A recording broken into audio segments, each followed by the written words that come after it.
All right. Welcome, welcome. Thank you, everyone, for joining us. My name is Jacob, co founder of WIM Today, and this is the second um, second episode of the community podcast, which is a new thing that I'm trying to do just to stay connected to people that I know or meet new people. Just yesterday, I did a podcast with a stranger that I met on TikTok.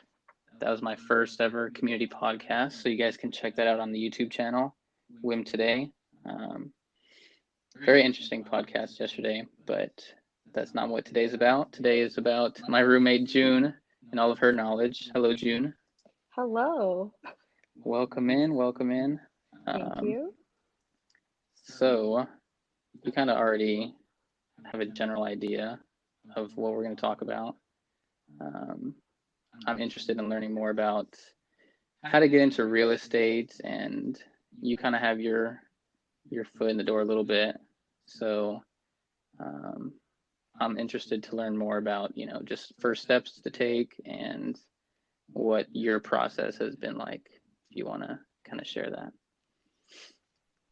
Okay. Um, so currently I own a condo in San Bernardino area. So it's more of like, a not very good area, but the mortgage price is good there.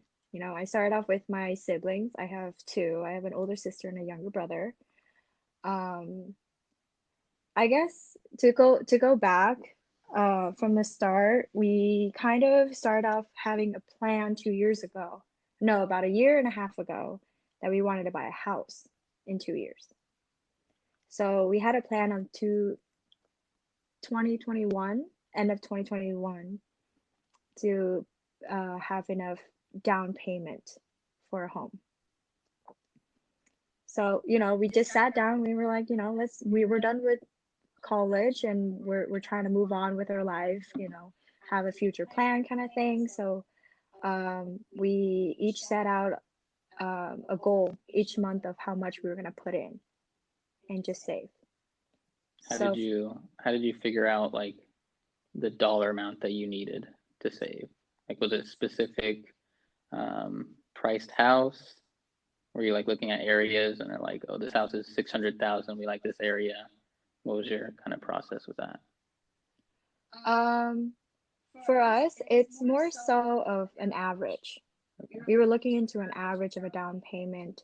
I don't think we were set on like 20% because our goal was to save at least, I believe, 60 grand in 2 years Okay. from all three of us So total 20 each. total. Yeah. Yeah. So we thought about it. We were thinking, my brother and I think we had like another 6 months until we graduated from college. So we were thinking about, we were kind of making an estimate of like how much we'll be making by the end of our college career. And then Hmm. we try to see if, each month how much we were going to be able to put away for savings for this, without having to struggle, without having to like, Hmm. really getting a second job or anything like that. Right.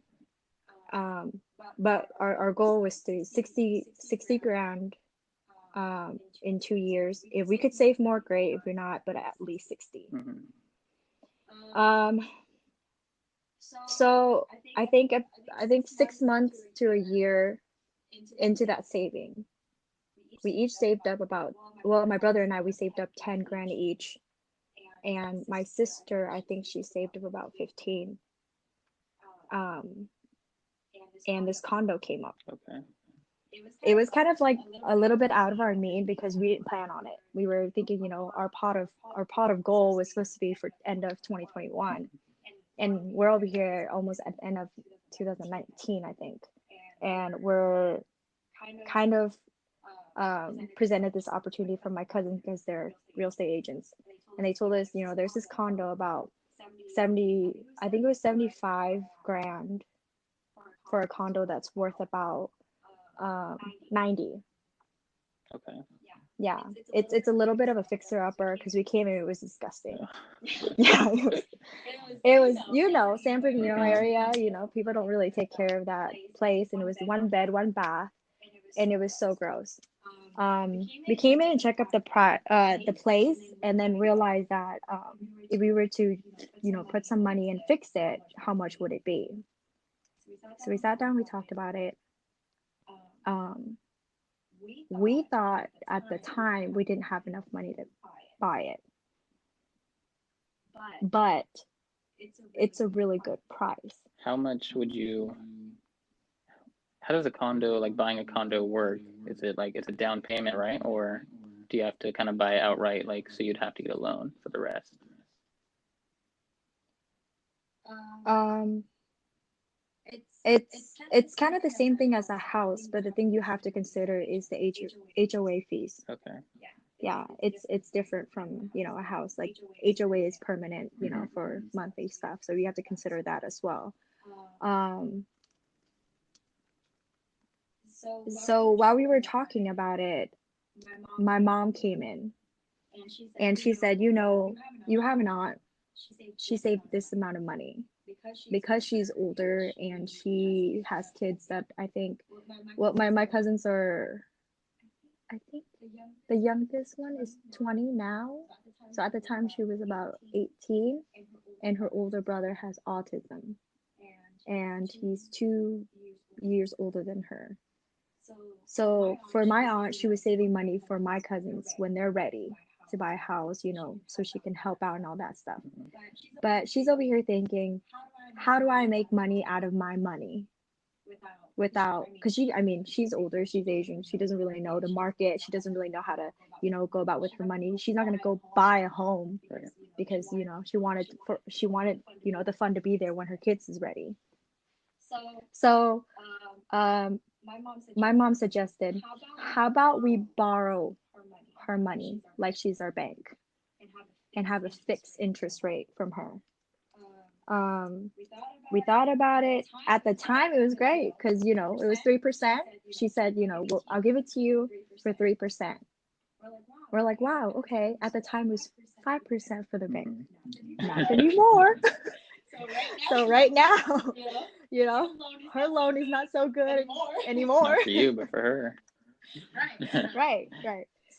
So the good thing is that she's Yeah. family, so it's a little bit more lenient with that than the bank and all that stuff. And if you really think about it, we have the advantage of, if now we decided to buy a house, we can take that condo as a mortgage Okay. because it's been paid in full. Gotcha. It's paid out of cash. Yeah. So technically, right now we own Hmm. the condo full, Right. but for us, it's Yeah. not. Yeah. So we borrowed about 84,000 from her, and for us, we kept our money. Okay. Yeah. So we just kind of put in monthly now to pay. So how we have a little trick, with the way we save our money with my siblings and I. The condo, we're divided by percentage. Equity is percentage between us. So I own about like 23%. My brother owns about 24%, and then my sister owns about The rest. 53. Yeah, the rest 53%, I think. Hmm. Yeah, because she makes more than we Gotcha. do. So monthly, we put in a certain amount into this savings, um, and we pay her quarterly. We pay my aunt back quarterly. Okay. And how we earn this money is we put it into our saving account, and we earn interest on that. Okay. So Yeah. whatever So whatever interest you earn, say it's like 1.5, then really you're only losing that 1.5 interest. The split between her 3% and whatever you're earning in your savings. Got it. hmm yeah. So for us, for the three of us, we bought this condo out of our the money that we kind of, if you really think about it the way I think, when I put money into this condo, I kind of thought it's money that's gone. Hmm. I'm not expecting to earn any money from it for the next, I don't know, 2 years. Because that's true. Right now, we're not earning any money from it, even though we have a tenant, she's paying monthly and everything, but it's going into our savings, Gotcha. and that's gonna go towards, and we still have a plan on buying a house by end of 2021. Okay. And I've talked to you earlier this year too, that we were planning on buying a house already, because we do have the fund for it. It just hasn't been an opportunity for that yet. Gotcha. And the economy situation. Yeah. Yeah. Well, now it might get a little more interesting for you. Are you planning on buying? Because I don't know. Do we want to get into this virus situation? Because there's so much like that could happen with the housing market. Like Airbnbs, I've heard, so many people have bought up properties to like rent out on Airbnb and whatnot. And all those people don't have anyone, no one's paying the rent, no one's, taking trips and using Airbnb. So I'm assuming they all have the mortgage on those properties, or most of them. They're not going to be able to pay that, most likely. There are some people, I saw a video, there's like some people that have like 30 listings on Airbnbs. And you think they have the mortgage on all 30 of those? And they're not going to be able to pay it if they don't have anyone renting it out. So if this continues for like months, I think there's going to be foreclosures. And then is that kind of what you're thinking? You're going to swoop in and kind of, I don't know. What are you thinking? I mean, I think that's what we're hoping to happen. I mean, I'm not hoping. You're not That's just hoping, me. That's but me. I mean, hoping on my end, which is the good thing on my end, not hoping for them. But I'm Yeah. saying, like, that's what we kind of wanted things to happen, just so we can go in and start swooping up property in a perfect world. But I don't see that coming yet. It's gonna Just take a while. because I don't even know if it's gonna go there, because it doesn't seem like it would. Just because it seems like the government's giving us a lot of stimulus, with loans and with mortgage forgiveness and all that stuff, like all these payments that they're kind of putting a hold on for us. Yeah. So it doesn't seem like it's gonna go there. If it did, it would have went down with the interest rate, But the only thing that went down was the interest rate. So if you're taking out a loan now, great. Yeah. Take out a loan, because it's like what, 2% right now? Yeah. Okay. And it hasn't been 2% in years. So I was thinking, okay, that's a good perspective, because I have been seeing, things about people not being able to pay their rent because the stimulus isn't really getting to the people at the lower end yet. They might get this $1,200 check, I think, this week. But, we've been in quarantine for a month, and it's going to last at least another month. And if they're not working, unemployment is there for everyone that can get it. But has Jamie got it? Your boyfriend? He's supposed to get unemployment, right? But what is that, taking like a month, and has he got it yet? He hasn't, because he told me that he was missing some information when he filled out. You know how he is. Yeah. I feel like it's up to the landlords and the people that own the properties to, I guess, like have a heart right now, because they can evict, but once like this 2 or 3 months is up, or however long, people have to pay all the rent that they're owed by then, unless the landlord is being nice and saying you can pay it off when you can. Because I think they're once this eviction like thing is up and you can evict people, I think we could see that happening. It might be too early to tell, but it's hard to say, because I had a conversation with Jamie's mom as well, and she was asking about like her tenants and everything, but they can't, like you said, they can't evict their tenants, and we have our tenants, and we can't charge her late fees right now, because she can turn around and sue us for whatever. But at the end of the day, like, even after all this is over, and you evict your tenants, who's going to come in? Everyone's struggling at this point, and those properties that if you have people that's living in your properties that's struggling, those are the properties that people, uh even if you evict them, other struggling people are They still get going to filled look. quicker. Yeah. Mhm. So it's not. So it's probably not as much of a housing market crisis that I'm describing, but more of like a homelessness Yeah. possibility with people like not being able to pay their rent. Like the people at the bottom end are probably the ones that are going to get hit the hardest. But that's the usual with crises like this or recessions and whatnot. So hmm But I mean, they're already struggling as is yeah, before this all hit. So I don't know. I don't know what that's gonna happen with that. But I don't see the house market changing. I think the government's trying to do everything they can to just prevent that. gotcha.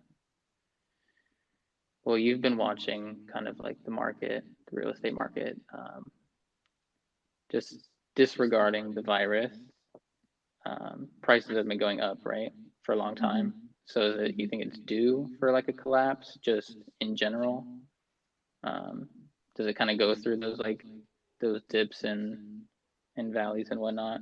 Like it kind of climbs and then drops, or No, I think it for the past 2 years, it kind of hit a plateau.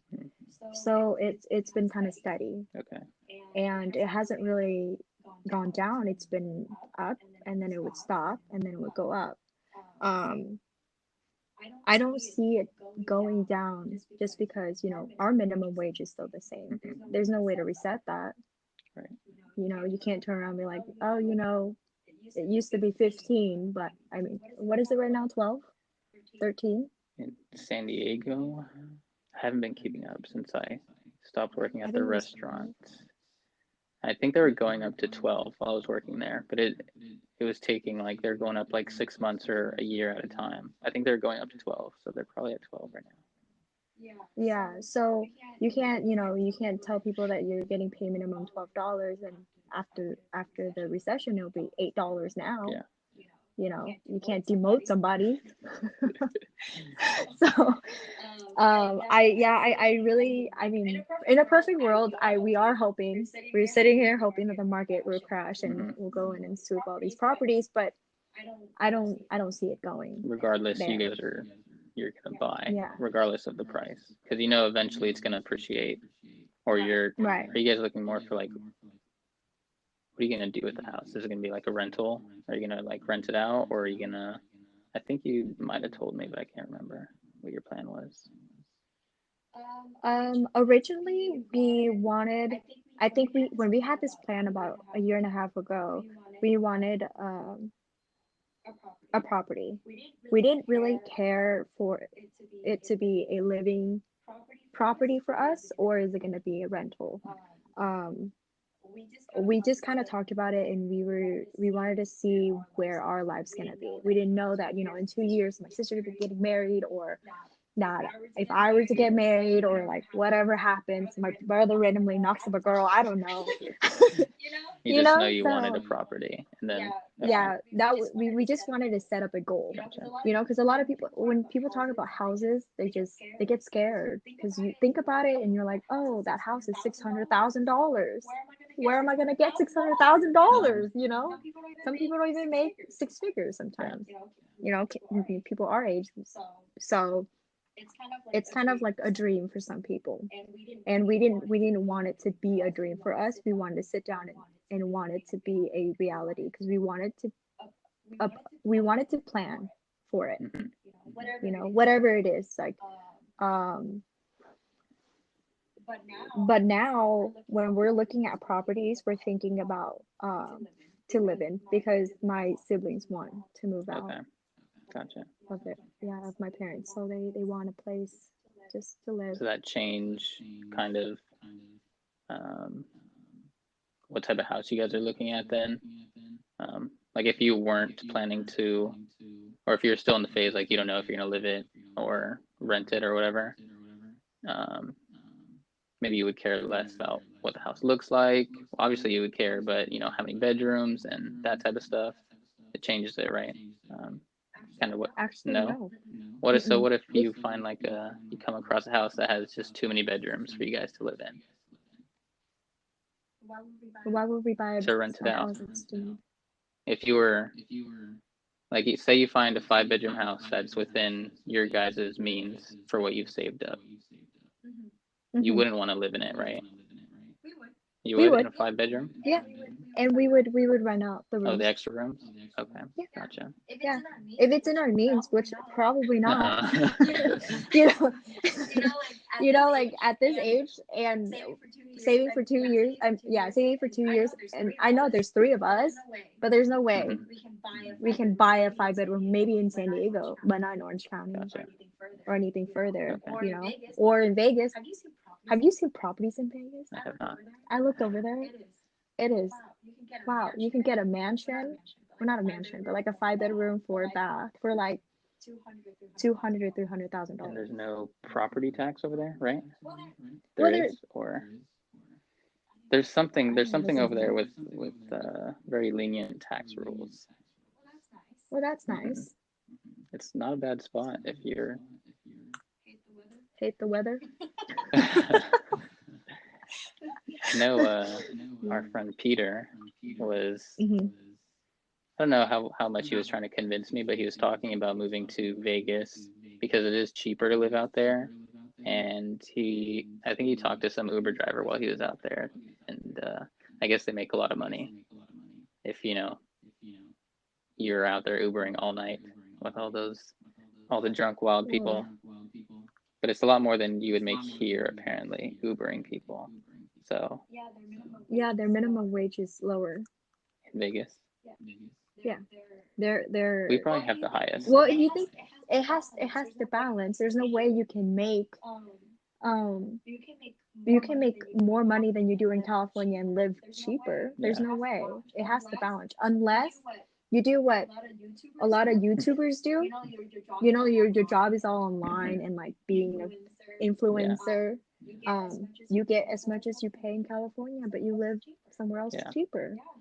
Yeah, that's how you make If a lot I of had a money. job like that where I was like working remotely or whatever, then I'm going to the cheapest place that has like a decent community vibe to it and like isn't obviously a trash town. But I'm What is a decent community? Do you even know what I would probably go your to like somewhere in Texas, possibly, or like I want to. It's the weather though. Like the weather is gonna. you get used to it. I mean, if it's cheap out there, you can get a I just pool. need to avoid because I was gonna say Midwest, but I need to avoid like tornadoes. That shit scares the hell out of me. Like I'm good with the earthquakes here and the fires, but Because you got used to it. You know, people in like the Midwest probably like, oh, I don't know if I can do fire. maybe Those earthquakes, I don't know, freaking man. tornado though. I don't know. Maybe I got. They're probably prepared. You know, just like us. Like ever since we were in school, they taught us what to do when there's an earthquake or there's fire, there's lockdown, there's mass shootings here all over. That's true. I guess you kind of just you get used to it. Yeah, like it's their Yeah. norm, you know, just like it's our norm. It's like, oh, another mass shooting. As sad as that sound, but Well, I guess I'll get you used to know, the tornadoes then. Looks like I'm moving to the Midwest, moving to Missouri. Yeah, for real though, it's expensive to live here. So you're kind of forced to either stay with your parents or work multiple jobs or pretty much move away for the most part because you mhm. can't live off of even though our minimum wage is higher than pretty much everywhere else, you can't like you couldn't live by yourself on a minimum wage job. I did. You can live by yourself. You had a roommate. You're right. Could you have Yeah, I have one other could you have roommate. afforded it on your own, that apartment I could have if I or a lived 1 bedroom? like every other kid, but I didn't live like every What does other that kid. mean? I wouldn't be owning a condo if I lived like every other kid. What does that mean? Every other kid. Does it make sense? Like I knew a lot of college kids that live till this day that live, paycheck by paycheck. Right. And it's okay. They just kind of living up their life. And I didn't live like that. I went out a lot. I party a lot. No shame in that. SU, woohoo. But I mean, I college was hard for me. It felt like, but I did it. I just did it without Yeah. thinking. Yeah, Kind of it just was. like a thing that I knew I was gonna get through and do it. Like it was never really like. Obviously, it's nice. It's a big thing to graduate college, but it was kind of just what was expected, like Mhm. of myself, and also like my family expecting it as well. Um, but yeah, a lot of people live paycheck to paycheck. I think it's like literally like 75% of Americans live paycheck to paycheck. That's why I am kind of like this virus thing. Like people that as soon as they lose their job, like luckily the eviction thing, like you can't get evicted, but as soon as you lose your job, like that one paycheck, and you're screwed right there. So that's why I feel like, especially with grocery stores, like running out of food and supplies so quickly, it takes a while for them to get stocked back up. So for the people that lost their paycheck and they don't have any money in the savings, they have nothing. So they're literally broke. And even if they did have money, they can't go to the grocery store and buy stuff because there's nothing there. So I'm wondering like how bad some people got it. And if there are stories that are like not being shared about people that I don't want to get too dark here. Never mind. I was gonna say like people like literally stuck in their homes and like starving almost because they can't get food, and then unemployment won't get there even if they apply right away. Won't get there for like a few weeks or a month. The stimulus $1,200 check won't be there until hopefully this week. But everyone got quarantined like a month ago. Anyways, I got way too dark, but that's my thought. You really think the world? You really think the world out there is that bad? I The don't think it's majority, that probably like bad. If you're 99% of people didn't get to that point. But I feel like there's like 1% of people that were like struggling that bad. Or like elderly people that didn't have anyone. They can't go to the grocery store, they didn't have money, their retirements got that destroyed. that I get. Elderly people, I get it. Like they're in a situation where um you just kind of they just need help from other people. But the people that you talk about when they get to the point where they're starving and struggling and and all that stuff, I feel like majority of them, not if all, are receiving government help They were already on already. welfare, food stamps, or something. Yeah, so I don't think American is as bad as Okay. you went. I personally think that that's why sometimes like a time like this you see how spoiled we are with everything. All of a sudden now we want to check up on everyone that we didn't see for Right. months. All of a sudden now that's important to us. Yeah. You know what I mean? But on your day to day, you don't call those people. Like I find myself calling my friends every 2 weeks, and there's times where I don't even see them for a whole year. Right. Just because in my mind it's like, oh, I'm busy. They're probably busy too. And then next a year went by. We've been so spoiled with everything in our daily day to day life that I don't think anybody has ever gotten to a point where they went homeless because of this virus. Hopefully not. I'm worried. I personally just feel I do have a soft spot for elderly people just because it's like it's out of their control and they really can't do anything about it.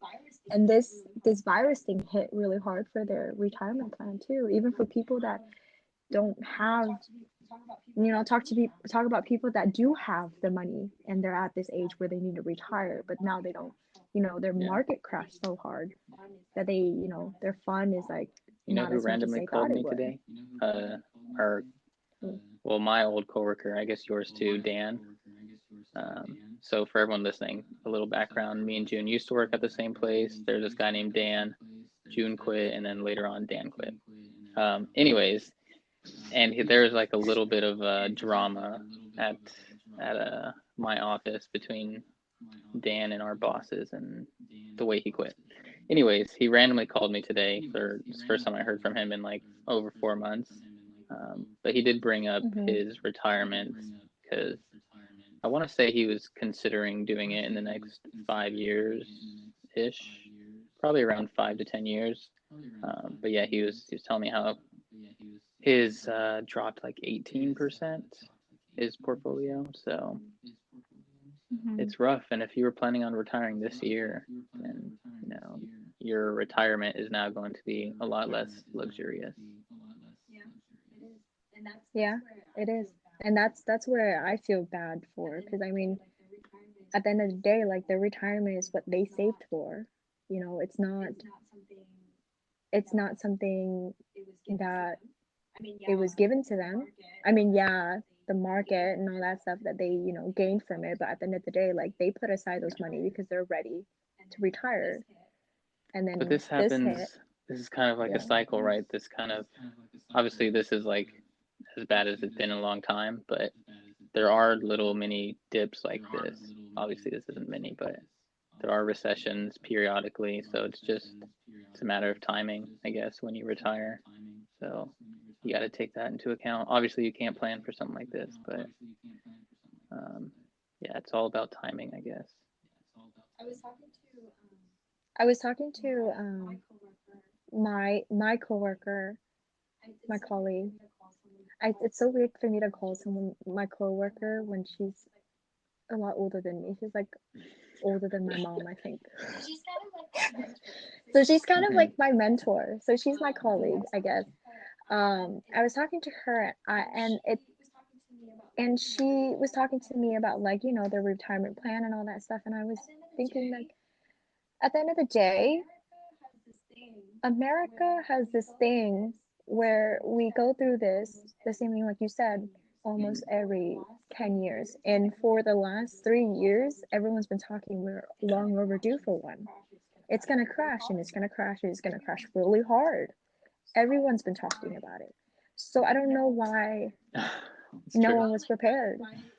Like why it hit everybody so hard and went on this rampage of, like, we need food, we need this, we need that. Like, I don't know, did those people There's a not lesson get now. the memo? It's a real Did they? serious lesson for the people that You won't say learn. that, but they say the same thing about 2008.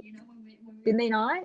When we went through that market crash and everything, people were like, you learned your lesson No, we now, didn't. and here we are again, 2020. Guess we didn't Yeah, learn that's our crazy that lesson. people, because you hear all this stuff about people not even having savings, and it's like, how many times have we gone through this, and you still don't know how to save? Obviously, it's harder for some people, but people need to learn money management. I hear it a lot from parents that have kids, that it's Yeah. harder for them to save. Like, I don't know about your dad, but my parents, um, my mom's good at savings, but her savings odd. Her kind of saving is, I'll use your money, I'll save mine. It's a good strategy. Like, that's her style. I guess she's saving. But my dad, he on the other hand doesn't know how to save, and I don't know if it's like that generation, or that or my parents are immigrants.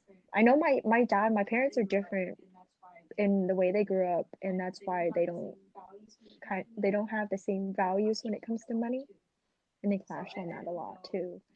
So I don't know. Does your dad save for a time like this, or you think it's our generation thing that we kind of learn these things to be smarter with Like our I want to money. say that we obviously we have access to more information, more than any other generation before.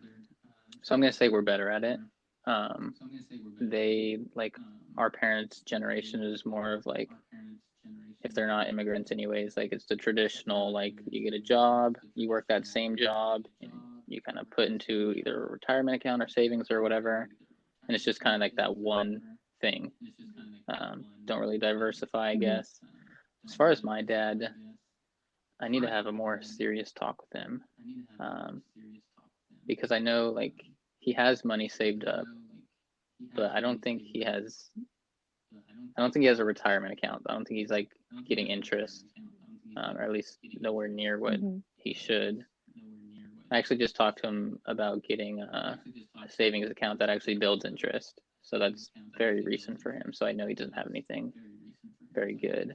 Um, but he has money that he throws at cars that he's like he's like building up and stuff. He's like buying old classic cars and fixing them up and stuff. So he has some disposable income. Mm-hmm. But as far as retiring, like I need to have a more serious talk with him because I feel like that's on my shoulders. Honestly, that's kind of Mm-hmm. my first or my priority right now is getting money to help him retire as soon as I can, because I have Mm-hmm. plenty of years to save up my own retirement um, fund and whatnot. So yeah, I think as the generations go and have gotten to us, like the previous generations, they weren't as good at saving for sure. They weren't as financially Mm-hmm. intelligent, I want to say. I don't know if that's the right word, but I know what you're saying. Yeah. Um, yeah, I agree too. I think it feels like it's like a trend now in our day and age for people to learn about money, be smarter with your money, retire early. it There's sure a lot of is. scam out there, and it used that logo of that motto of like, be smarter with your money, retire in your 40s, stuff like that. It could happen, but there's a talent to that, and that's why there's not Yeah. many And of if you us want to that made retire that early, it. you need to be super like frugal and live like very minimalistic lifestyle. And people our age, most of them aren't Hmm. willing to live like that. They want the they want to go out, go to festivals, and buy stuff that they don't necessarily need, Hmm. but looks cool or whatever. But Yeah. I think we are a lot better Yeah. than previous generations for sure. We spend a lot. But we also spend a lot. Isn't that funny? Isn't that funny how, like, it's such a divide? I feel like for our generation is like you can really see a line, a distinctive line between um there's some of us that spend. We are spending. Like we travel like there's no tomorrow. We're a bunch of foodies. There's so many concerts, so many festivals, like all these things like that consumes the economy, like of our money and our savings and all that stuff. And then there's a divide line that separates the other half that just wants to retire early, be Mm-hmm. smarter with your money, this and There's a that. lot It's either it's end of so the funny spectrum, in right? our And then very generation. few of the people in the middle that are kind of frugal with their money, but also splurge every once in a while. I feel like I'm in the middle there, but Oh, I'm I was definitely just in the gonna ask middle. where Like you think you are. I don't want to blame other people, but there are outside influences, people that try to get me to go out and go to festivals, and then you know, Mhm. like obviously like having a girlfriend, like you can't just not do anything, just stay home and save money, especially if that's not what they want. That doesn't fit their lifestyle. So has to be some compromise. You talk like a true frugal. Like you talk like, yeah, because a lot of people, I think I'm frugal to an extent. But when it comes to that kind of stuff, like having a boyfriend, having friends that invite you to things, I don't think it's as influenced like the way you think. It's more of an opportunity of an experience. That's where you're supposed to Yeah. experience life, and that's what they think. You know, the people that spend so much on that side of the spectrum is like, I rather. It's like I rather experience it now than when I Yeah. retire and I can't I think the experience people it. You know? that are banking on retiring early, they're hoping that they will be lively enough and like active enough and still have like that younger body that will allow them to go out and experience retirement and have these experiences that people are having in their 20s. But it's a risk. It's a risk You think so? because yeah, because they're all banking on retiring like before 40, before their body like starts to kind of deteriorate. Um, but if that bet doesn't pay off, then they've wasted their 20s and 30s. So it's a risky Hmm. game. I guess we don't really know who's making the right decision. As long as you're happy with whatever it is, whatever your lifestyle is, then that's all that matters. Yeah, it is. Because I feel like a lot of the people that bank on retiring early, they tend to work Yeah, a lot more, you know, because to them is they'll work hard now, yeah, and so they don't have to work hard later. You know, that's kind of like a goal of mine, not in a sense of working hard now, but I want to build a life where when I do have a family, I don't yeah. want to work as much as I do now. Yeah, just because Right. I don't You don't want want my to. time You to don't go want to have to there. worry about it. Honestly, Yeah, that's the that's not. biggest thing is Yeah. having that peace of mind. You know, just knowing that you're gonna be able to pay next month's bills, and if a crisis like this were to happen again, you have like an emergency fund. Just the peace of mind, I think, is most important, Hmm. and it'll let you live like more freely. That helped me for sure because I grew up with a family of like, you know, my parents being immigrant, and I felt their struggle growing up. You know, them living paycheck to paycheck and also helping from the government. So we were on welfare and housing and all that stuff, you know. And for majority of my life, oh no, I wouldn't say that because I'm in my 20s now. But majority up until 18, we were living a two-bedroom apartment with, you know, five people. So my poor little brother was like bouncing from room, like with my parents' room and then our room. And us being older sisters, we could just kind of pick on him, and we were like, "You can't be in Oh, here," poor kid. even though he doesn't even have his own room. Yeah, I know. Yeah, we were bad. I was such a bully to him, but you know, so it didn't feel like a struggle because my mom did a really good job of providing. Besides the living, you know, she moved us to a good school. You know, I for as long as I've known, like I grew up in a beach area in a two-bedroom apartment. You know, like it's crazy. It's crazy as that sounds, but you know, I was surrounded by my mom calls them Americans because she didn't want us to have like, you know, an Asian accent and like grew up with like the bad people and all that stuff. So she wanted us to be around good influences. So my mom was Nice. a true hero, I would say. Yeah. Yeah, because she out of all people, I would think came here in 2003. So it's been what, 17 years. Her two goals, I think I've told you this. Her two goals in life was to put us all three of us through college, um, and buy a home. And she did that 2 years Nice. ago. You know, She's so living life. that was it. That was it. And then now, yeah. So recently, I asked her. I was like, so you know, that was your goal. I asked her that I think a year ago. So she accomplished her goal 16 years later. So I asked her. I was like, so what now? You accomplish your goals. Like, what are you gonna do now? She's like, well, you know, my next goal is to buy you each a Ambitious. home with All my right. money. And she, you know, this woman over here telling me I have a plan. And I'm like, what about your retirement plan? She's like, well, I buy you a home and then you take care of me after. You guys are my retirement plan. Pressure's I was like, on. oh, okay, great plan, mom.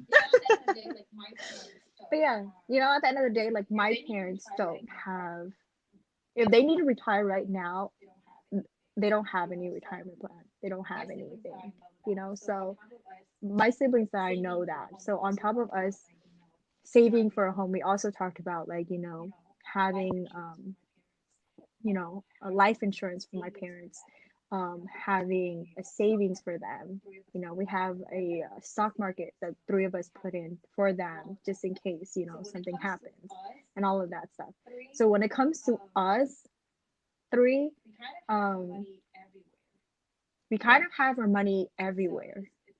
Yeah. So it's I know even myself alone have Is it hard money to keep track everywhere, of and that, I can't or keep track of it. what's your? It's all on like autos Mhm. auto pay, like it's kind Right. of dispersed every month everywhere. I kind of sit down like every quarter, maybe quarter to like 6 months, so maybe twice a year I would sit down and I would calculate to see if things are going right and all that stuff. So I've always wanted to have a savings and an emergency fund, you know, um, just so, things come up. Like recently, I decided to go back to school and it was not a problem for me. I never had to sit down and was like, I don't know if I can go back to school because I didn't have the money, blah, blah, blah. But I had the money. I was like, you know what? Let's just go back to school. It's not really a big deal financially for me. I didn't have a problem paying for it. Um, it's just a Right. time to whether I had it or not. Yeah, and I wanna build a life like that, later on in the future. But I'm trying to get certain someone on board. Do you like looking at your schooling? Do you look at it as like an investment that will pay off financially for you later, or is it just kind of an investment in your mind? It's probably both. Mhm. It's a little bit of both. Yeah, because to me, I don't know how you are, but when you give me, okay, like my personality is so structured that I feel like I can only learn through school. Like when things are structured out, then I learn, I absorb knowledge easier, even though in college it didn't feel like that 'cause, I was doing my own thing. So but now it feels like I understand how I learn and how I pick up things and all that stuff, so I just everything just seems to absorb. But when you give me the time and no structure, I don't know where to Gotcha. start because there's too many options. Like I can pick up and read a book, but you don't tell me when I need to finish a book. You need a I don't know deadline. when I'm gonna finish that book, Okay. to be honest. Yeah, I really do need a deadline, but it has to be set Okay. like not by me. Yeah. Yeah. Because then you're giving me the option to do it. You know, it's it's a little bit, yeah. I learn a little bit of that for myself. I don't know where that comes from. I don't know. I don't know. I work better under pressure, but it also gives me a lot of anxiety. And I think I Okay. thrive on being I anxious. feel like Yeah. somewhat similar in terms of like how I learn. I want to say like just what works best for me. Like the example I'm thinking of is meditating. So when I was doing my challenge, my 30-day challenge of meditating for an hour every day for 30 days, I found it easier to do guided meditations where it's like someone else is telling me kind of what I should be feeling, what I should be learning, what I should be doing, how I should breathe, and all that. So I think that structure is something also that works good for me. But I haven't been in school now Mhm. for 2 years, and I'm like, I don't know. The way I learn now is just YouTube videos for the most part. Like it's just convenient, Yeah. and I normally things that I need to learn are just like a little specific thing. So I just look it up on YouTube and then understand whatever it is that I didn't understand, and that's Mhm. pretty much it. So That's good. Because I mean, like for me, the difference, even though like right now I'm trying to fulfill my, credits, so then hopefully this sit for my CPA exam. To this day I don't even know if I can handle that exam. To be honest, I'm a horrible test taker. You know, I love to learn and everything, but at the end of the day, like I'm horrible at test taking because I have too many things going on in my head that I think too many things could be a right answer. That's how they design it. You know, so not very good at picking one thing. Yes, indecisive. So I don't know if I'm gonna do that, but I wanna give myself an option to do that when the time comes. So that's why I'm going through the schooling and all that stuff. But even then, I feel like my mind has changed so much ever since I started school.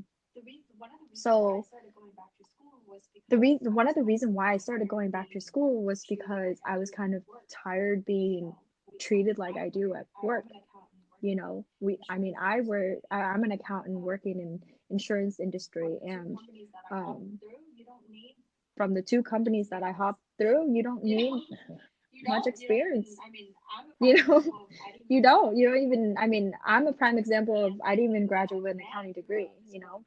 And for the people that I've met throughout this whole like three, have we been Me? working for 3 years, 2 years, 2.5 years, How long have I been working like full time? full time? Or 2 years. you, because we're like same time.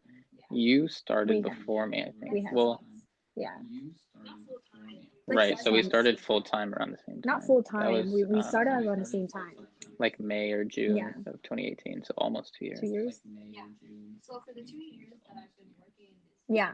So for the 2 years that I've been working in this industry, in this field, I've met a lot of people that's in this accounting, insurance and accounting, and um, from what I'm picking up is that a lot of them either don't have an accounting degree or they went to school after. You know, they worked for a company and then the company's like, you know what, let's just get you through school so you can be a better asset to our company, you know, that stuff. So it's not a field um where you're trying to for my age, they don't look at you like they're gonna respect you right away, Gotcha. you know, because you don't have a seniority, you know.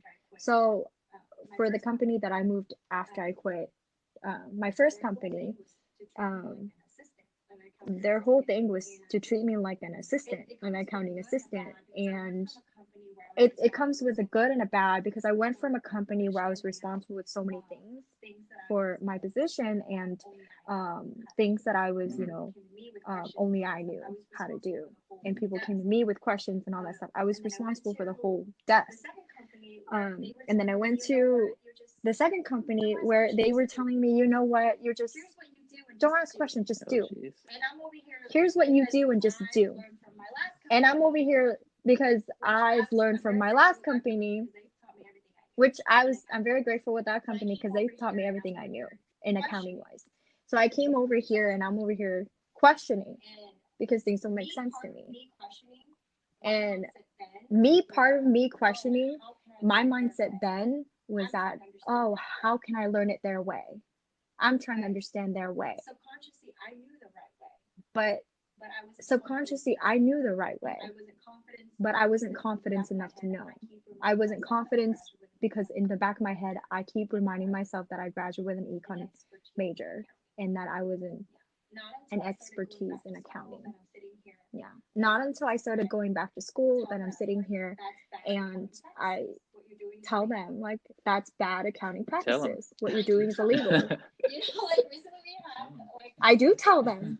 You know, like recently we had like a meeting with our CFO and he's a CPA, West Regional side, and we were fixing the books, but it's not the new corporate book. It's the old book. So I sat there and I was looking at what they were doing because they were just writing things off. And I'm like, I don't think that's right. And he turned around and he told me, he's like, you know what? Whatever you learned, just just forget it for right now because I know it's not right. Just forget it. But the reason why they're doing it is because it's the old book. It has nothing to do with corporate, you know. So bad accounting practices, and they've been doing it for 30 years. And I don't know how they survive. I don't know how, you know, I question a lot of that stuff, and they just I think told a me, lot of don't people ask questions, just do. they get their job through people that they know, not necessarily like what their resume looks like. You know, the schools they've gone to, their certificates or whatever. It's a lot of who you know. So could be good, but could be really bad. Like for example, your company is probably there's some buddy stuff going on where you just kind of hire your friends or hire people that you're close to, and then they're just not qualified to do their job as well as someone else could. It's also you know, if you go back in the day, I remember in class, one of the few things I remember in college. In one of my class, there was a case that a lot of, you know, when unemployment was going down, and it was happening to a lot of people from our parents' generation, right? So they, a lot of them didn't go to college. A lot of them, you know, went straight out of high school and went into the field and worked. And the same thing with my accounting manager. You know, I don't think she has any knowledge in accounting degree. She probably started her job there and worked ever since. So you still don't even have a knowledge of how to compare from one company to another. And I had that experience, you know, and for her, it was just this is all she knew and this is all she had. And there was a case that I learned in school that a lot of people our parents' age that would get laid off and they don't know what to do because they never right because they were trained at one thing, and after you're laid off, like there's no, you know, like what are you going to do? You can't walk around saying that I did accounting for however long but you don't have a degree in it. So a lot of them would have to go back to school and try to do some trade work and all that stuff. And it's hard for people that age. And I'm sure that's the same case with my accounting manager. You know, they kept her around and all that stuff. Even, and I don't blame her. At the end of the day, I don't blame her for what she does or her method or whatever it is, the way she worked. It's the company. It's really is the company because even when they hired me, the owner didn't even look at my resume. Yeah, he didn't. They went through a hiring agency, and they just kind of hoped that I was, you know, whatever. But he didn't even know if I had an accounting degree or not. He just knew I graduated college. He didn't want to talk about my resume. Took me to lunch for my interview. Interesting. Talk about me. Okay. Yeah, so it's a lot of that, you know. And then for our company alone, like they hire a lot of kids. They kind of tend to hire a lot of nicer, more quiet girls, so then they kind of push around a little bit, you know, because they don't want not smart going to people ask questions and question their methods or whatever it is. So they hire them in as receptionists and then they start moving them around. So it's not straight from the bat, or like I'm gonna hire you to be account managers or in accounting department or whatever it is. It's more of like, let's see if I can train you from the bottom up. Yeah, it's well, I mean, they were successful. Could be the reason why they sold, you know, but I don't know their reasons for selling, but were they? From what you've told me, they make money and they've got a bunch of people that they hired, so somewhat successful company. I till this day I don't know how to do it. You know, sometimes I sit there and I'm like, if a business like that anything is survive possible. for 30 years, you can get lucky. You can really get lucky. They legit got lucky because at the end of the day, like I've said so many times, like they've been so lucky with that they hired honest people because their accounting method is so loosely that you could lose money and they probably did lose money and they don't even know where it went. There's no way to track it. Yeah. So I mean, coming from a 24-year-old telling them how to track their money and they'll shrug their shoulder and tell me they'll have the experience, I guess. Jeez. Well, I guess there's hope then for any entrepreneurs listening that have no idea what they're doing. Now you just gotta push out ideas and hope you Don't get worry lucky about hiring with a one. good accountant. Just hire whoever. No, They'll do or what you say. anybody. Yeah, just You as long won't as ask they're honest, questions. they and you're listen good. to you.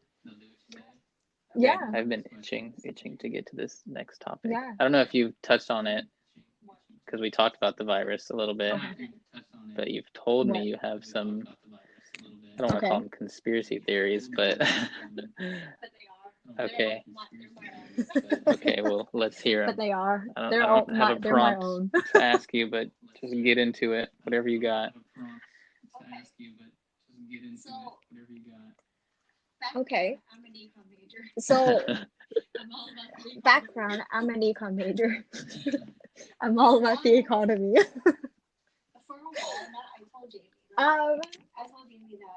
For a while now, I told Jamie, right? I told Jamie that there's a lot of things in media that the government kind of pushes out. I feel like they push us out to kind of getting us used to the norm.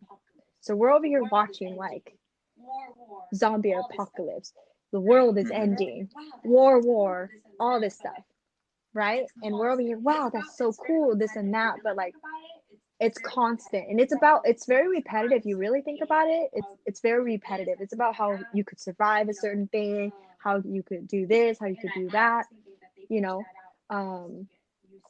And I personally think that they push that out for us to get used to seeing it when it does happen, kind of easing us in. So they're like, same thing you with think like they're exposing aliens us and stuff. to I personally ideas that are crazy, and they're getting crazier and crazier and crazier, and eventually when maybe they already have some weird shit they just haven't released, eventually they'll release it. It won't be as bad as it could have been because they've warmed us up to whatever it is. Is that kind of what you're thinking? I don't even think it's that crazy though. I think it's where it's kind of like the same as the movies.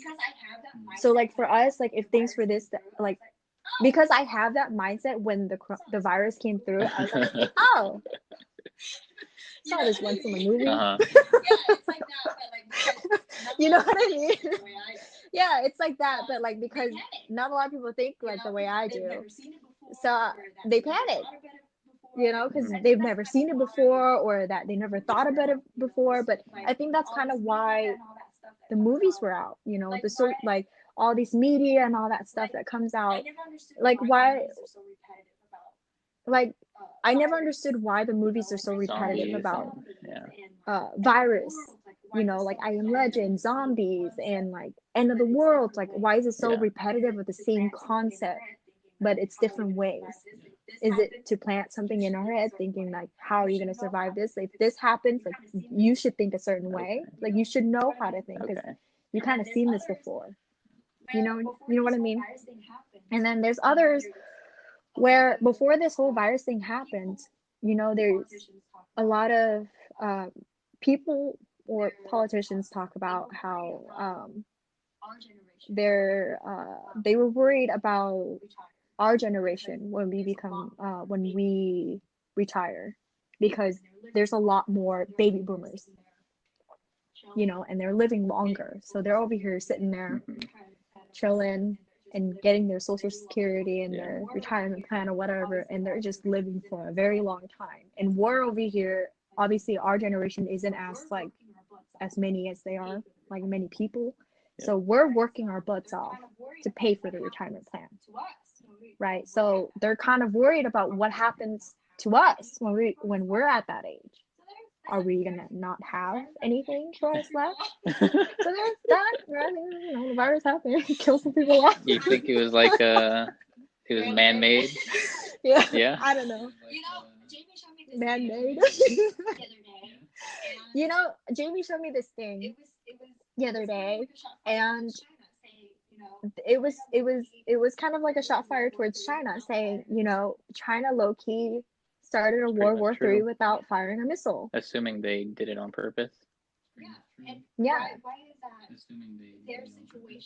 Yeah. And why is that their situation is so much worse than we were?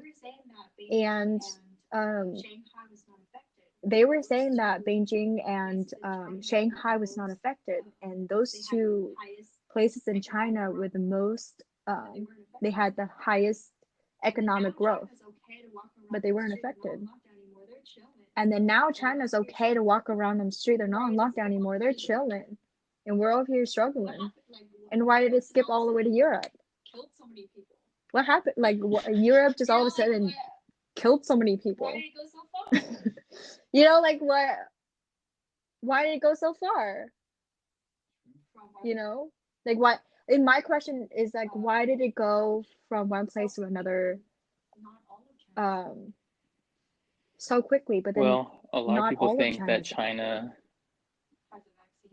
well, they didn't share their Has a real vaccine. numbers, basically. They're not sharing. That they fudged their numbers.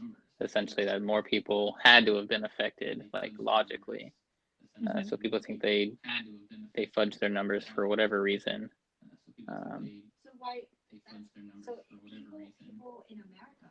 So why that's so people in America, right? That think that. We sure could. So why can't the I don't trust Americans our do the government. same? That's what I'm saying. You know, at the end of the day, like, at the end of the day, it could just be a number of the flu. Like I said, I don't know if I told you this, but I've told someone that we never report when someone dies from the flu because it's just the flu. You know, you don't breaking news, somebody died from the flu. You know, but all of a sudden now, breaking news, someone died from the coronavirus, which is the flu symptom. It could just be the flu. You know, this is the same thing with I kind of think back of like mass shootings. You know, like it could happen before, but because we didn't report it, we didn't know. Yeah. But now that it's such a trendy thing that to report it, to highlight it, now we think that, oh, there's so much more now. But it could have just been kind of the same. I'm sure it increased ever since we started reporting it because it's the popularity stuff, you know, that whole thing. But we didn't record it. I'm sure it was the media happening, wasn't blasting it out. but we just didn't. Yeah. Yeah. Right, because it could have been a shameful thing back then of like, oh Yeah. no, like my kid did that. I don't want to put it on the TV or whatever. It just takes or, one media you know, outlet he's underage and or whatever. high I ratings, don't know, but and then everyone else is gonna pick it up every time it happens. It's trending. Mhm. Yeah. It's trending. That's sad Thinking to about say. it now, it's like that kind of the stuff media is trending. controls like the mass population, like the majority of people's brains, because that's like what they're watching, what they're paying attention to. So the Right. media can put out whatever they want to focus on. That's what's going to be on everyone's mind for however long they focus on it. It's interesting. And how do you know the medias aren't owned by the government? Right. A lot of them probably. And how do you know are. the medias aren't owned by the government? Yeah, and I'm sure, and that's how they get our data and all that stuff. The other day I was on a Zoom call with some of my friends, and one of the girls refused to go on, right? Because she was just like, no, there's a reporting case that Zoom's stealing our identity. Like they're They stealing have it our for face sure. recognition and stuff like that. Like, I'm sure they already have it. You had a Facebook at one point. You had sure Instagram, which is owned by Facebook. voice, They've got all your shit. fingerprint. So it's too late now to be worrying about that. That's what I'm saying. Yeah. It's funny to me that some people still don't know. That's what I'm saying. Yeah. But it's funny to me that some people still don't know. Like so naive to that fact that like, oh no, like if I do this then I don't, you know, I'm gonna be the one to not be affected or whatever it is. Pretty much You're any already technology a part of it. they You own have anything, now. you're a part of it. Unless you, yeah. Yeah. Yeah. If you go off the grid, then maybe. Maybe you don't exist, but you know. So that's kind of my theory, and I think it's. I feel like that's why it doesn't affect me as much, because I don't think it's as bad as it's being reported. it could just be Hysteria. one of those things where we're I've seen we're putting so much attention theories on that it. go the other direction, where it's like, so let's say the media is owned by the government, or at least they work very closely. So the government is therefore feeding the media the numbers, essentially, that is being reported on, let's say, like the deaths and the cases. Let's say the government is taking all the data. They're the main source. Everything gets reported to them from hospitals, wherever. So they know all the true number of cases and deaths. Logically, I'm thinking that they wouldn't, if there was an insanely high number of cases and deaths, they wouldn't want to freak people out and then cause riots in the street, or people obviously hoarding, going to the grocery store, breaking and entering into stores that are closed because they're not essential, and stealing stuff. So they might not report the real numbers to the media. So it could be lower than it actually is as well, to kind of counter your point there, thinking that the media could very well be, making it a bigger deal than it is. So I think there's two sides to it. I have no idea which side I stand on. So at the end of the day, the government's lying to us. Yes, that's the takeaway here. The government cannot be trusted. Not to get too political, but it can. Like I've learned in school. It's taught in school.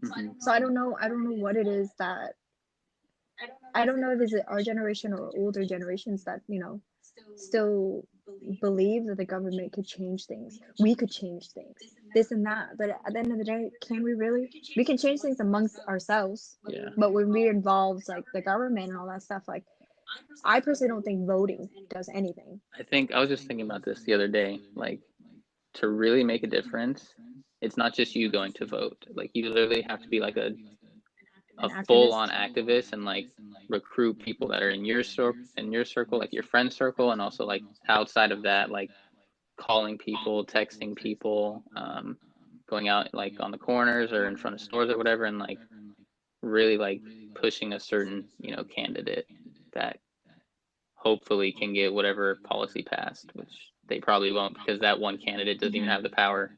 So but that's taught in school. That's what surprised me. I don't know if that's like because I'm an econ major and they taught that in my certain class, but I was taught that in school. If you want to make a change, write letters into the Congress, write your complaints or whatever, and get as many people petition in it, blah blah blah. Because your votes don't, I don't want to say it doesn't matter, but it really doesn't not matter. gonna make a big difference. It's really not. It really doesn't, So like, I don't know if it's because, like I said, I don't know if it's because I'm an econ major that I learned that, but I think it's probably learning from experience as well. I feel like a lot of people our age and in our community and like online, like at least from the pages that I follow, maybe it's because I've catered my feed to, this certain candidate, like let's say Bernie Sanders. A lot of people go for Bernie Sanders, and he seems to have this big following. But even then, like I see all these people that want him to be the nominee, but even then he still can't get it. He dropped out. Yeah. He's endorsing Biden now, right? No, it's going to be Biden versus Trump, and I think Trump is going to destroy him, because you think so? Biden can't. The Obamas are coming out. No, everyone can endorse Biden. That's fine, but when it goes to like a debate stage, Biden has like dementia. Like he literally, seriously, he can barely, like, if you just look up his recent talks, his interviews. Why is he running? Yeah, like he can't form like a coherent sentence. I'm serious. But I mean, but that's politics. I think everyone. So like I said, everyone is kind of, that I know of, was pushing Bernie, but like the people don't necessarily have the power that like super PACs do, or other politicians. There are like people in the background that are like puppeteering and getting Biden, the votes that he needs, and basically pushing him for whatever reason, because maybe Bernie is too socialist and he's for the people and he wouldn't work for these, bigger corporations and establishments that Biden will. So he has those bigger, more powerful people behind him to push him, even though he can't form a coherent sentence. Mm-hmm. No, I So, agree. And the same thing, like I'm surprised that you said that. And then from what I saw in the news was that, the Obamas are coming out to endorse him as well. So they did. Well, he was his vice president. So it's like, I know. Yeah, but I mean, at the end of the day, like, you get Trump, and then you get, Biden over here, even though he can't, he has his own situation. But at least he has people backing him up, like all these people that, is going to step in. It'll help him. If it was So, him on his own, he wouldn't stand a chance. But I think But I mean, okay, let me ask you this then, to end on this note. Like, how many people in real life, like not people like you read online or whatever it is, like the people actually follows this kind of stuff, actually know like the economic politics side of everything, just vaguely.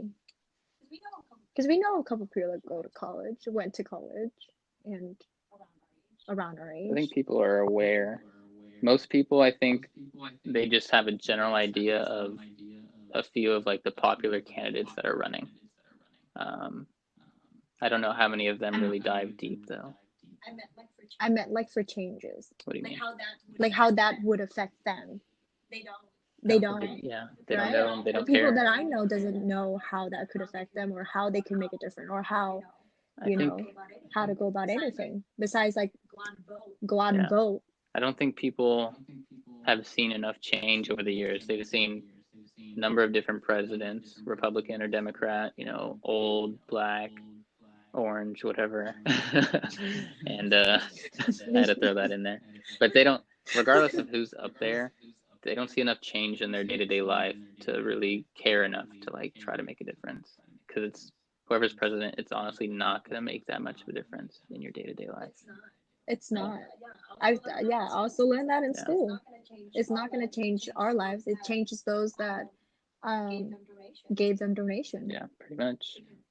Because to promote their campaign, those are the people that they're making a change for. It's not us. But it's funny how we grew up with people, we were taught ingrained in our head that you vote, you make a change, you make a difference. You're American, be proud. They want you to think that you make a difference. Exactly. Brainwash. We're all brainwashed, folks. Okay, I think that's a good spot to end it. Make sure everyone knows that we don't matter. Just kidding. We don't matter. We matter. We matter. Get your You Matter stickers on WIMToday.com. Perfect plug. Perfect segue. Okay. I think that's it. Thanks, June. I appreciate you taking the bulk of the talking here and spreading your knowledge and your wisdom. So I know where to find you. Just a couple of doors down the hall. Probably have you on again. We'll see what people say in the comments, if they liked you or not. They're gonna bash on my theories. Okay. It's okay. Thank you, June. All right. All right. For having me. Bye-bye. Bye.